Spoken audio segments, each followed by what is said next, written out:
This is Matt for Boxing Social in association with William Hill and Empire Fight Storm. Delighted to be joined by Bob Arum. Bob, we saw a very intense weigh-in there. Teofimo needed the towel.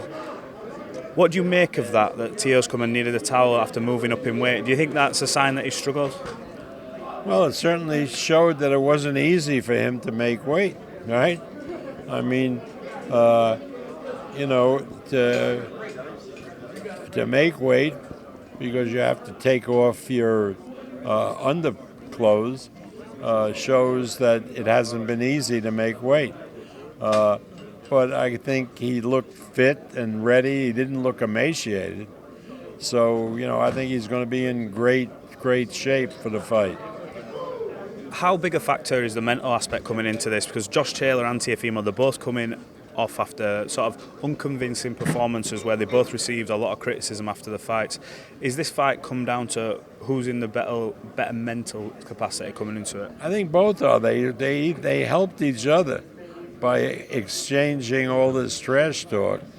They absolutely put each other on a different mental level. This is going to be one hellacious fight, and whatever came before is going to be really not important. Would it be, how can I word this, would it be worse for to take the loss? Who would take that the hardest?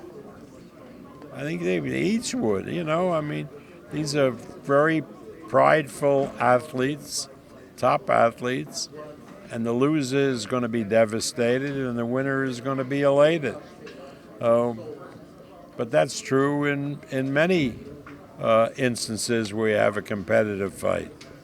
We've seen Bill Haney, he's here today. We know you've mentioned you'd like to work with Devin again, and you've got potential plans. You'd like to see him in with certain fighters. Has there been any sort of advance on that, on Devin and his situation? No, we haven't talked at all about it. We will. He wants to see this fight. He has a lot of options, coming off the Lomachenko fight. So to discuss it logically, we have to wait to see how this fight comes out. What would you like to see Devin do? Like you say, he's got a lot of options, but like you've worked with him now in a couple of fights. Hearts, who would you like to see him in with next? What would make sense? I'm not gonna. It's not my call. I just want him to sign for whomever they decide to fight. Sign him and the opponent. Okay, and last one from me, because I know we're pressed for time. WBC came out and spoke on Tyson Fury recently, and they're saying it's not been his fault that a fight hasn't come out. Certain fighters have outpriced themselves, and that there may be a situation where Anthony Joshua is called as a mandatory. How do you think that would be a possibility, and that they would be open to that? Eddie Hearn's obviously come out and said that Tyson Fury is the problem in this. What do you make of that?